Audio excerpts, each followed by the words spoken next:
I'm just going to cut to the chase. The medical staff is killing the patients. It's not COVID.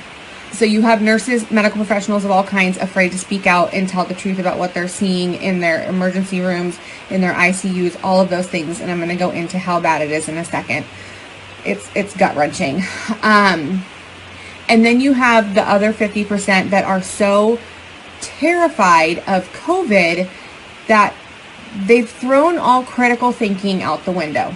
Basically, you go into the hospital with any type of upper respiratory issue, they immediately treat you COVID.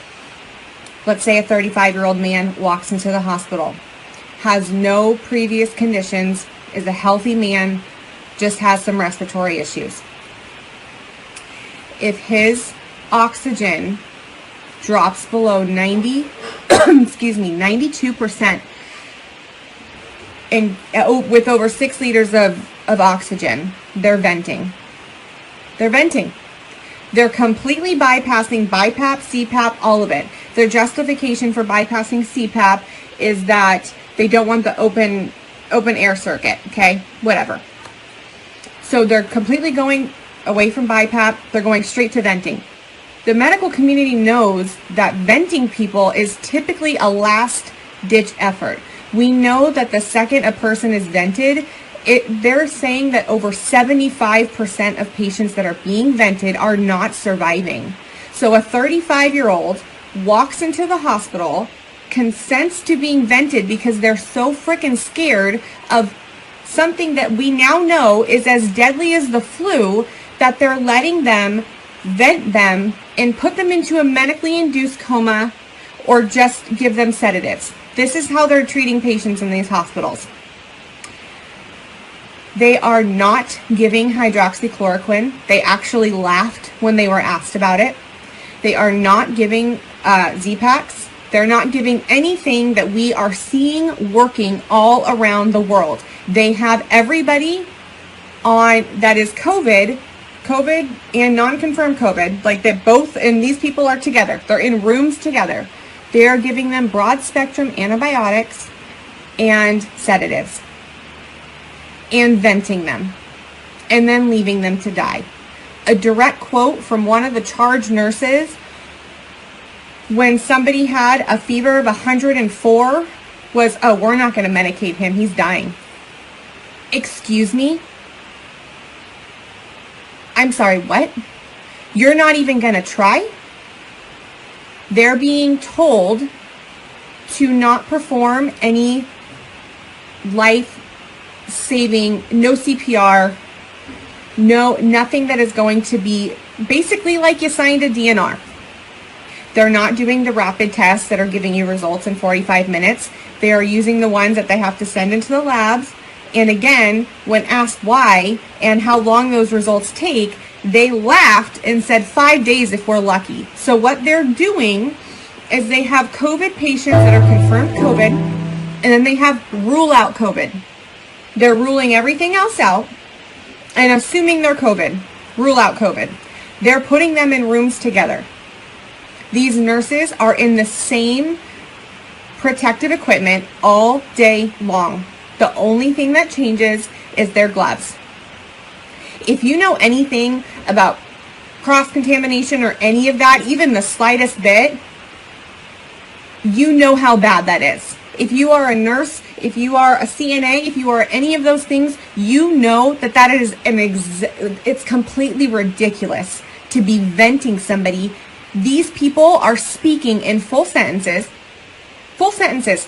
They're alert, they're talking. They're just having some upper respiratory issues. You think that everybody's dying because of this COVID, when really it's the vents that are killing people. The problem is the oxygen level in the blood. Okay, that's the problem. This is not every doctor that is thinking critically and blowing the whistle is coming out and saying this is not ARD. This is not what we're used to seeing, okay? Usually when people are that severe, they can't speak to you. They are in distress. They can't breathe. These people are speaking sentences. These people are alert.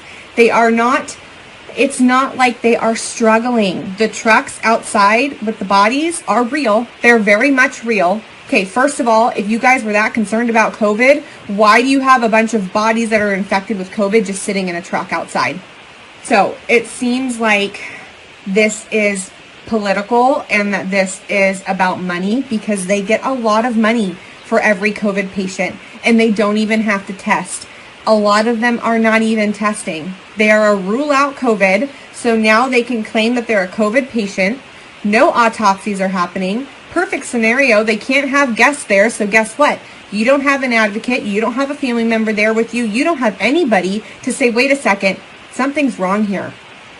Like, if this is that bad, why are you in the same protective gear?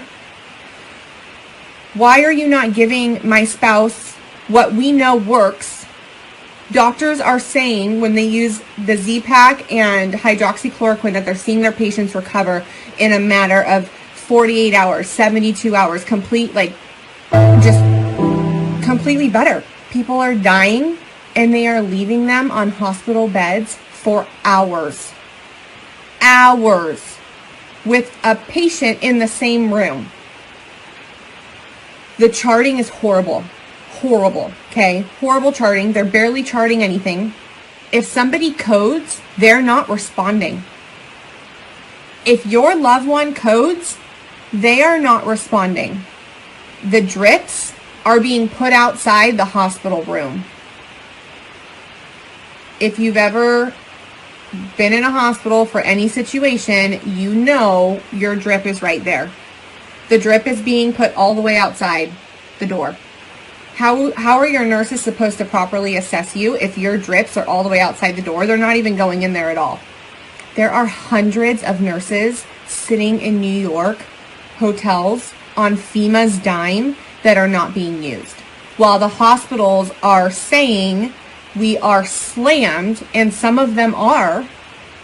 The nurses are freaking exhausted because they're venting everybody and killing everybody without even realizing they're doing it. And I can't imagine looking back 10, 20 years from now when everybody sees the truth and thinking, oh my God, I was a nurse, I was involved in that, and I thought I was helping people. It seems like this is happening in New York in the lower income hospitals. They're getting a lot of money for every patient that is COVID. They don't have to test them to prove they're COVID. They're getting even more money for everybody they're putting on vents. This is about money, and it seems like this is about politics. Like they want to make the numbers look high. They want to make Trump look bad. I just cannot believe that this is happening in 2020.